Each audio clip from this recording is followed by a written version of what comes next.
Border guard বাংলাদেশের জন্য tear shell এবং সাউন্ড গ্রেনেড কেনার উদ্যোগ নেওয়া হয়েছে বলে জানিয়েছেন স্বরাষ্ট্র উপদেষ্টা লেফটেন্যান্ট জেনারেল অবসরপ্রাপ্ত জাহাঙ্গীর আলম চৌধুরী।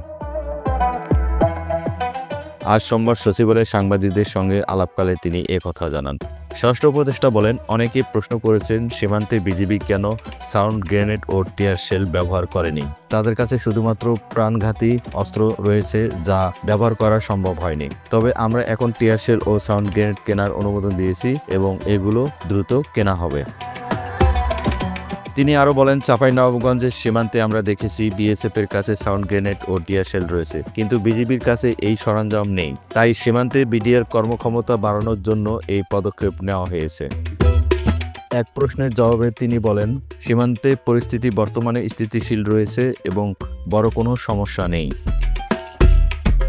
এছাড়া বাংলাদেশে অবৈধভাবে অবস্থানরত বিদেশি নাগরিকদের নিয়ে উপদেষ্টা বলেন, বর্তমানে দেশে ৩৩,৬৪৮ জন বিদেশি ভিসার মেয়াদে শেষ হওয়ার পরও অবস্থান করছে, যা আগের ৪৯,২২৬ জন ছিল।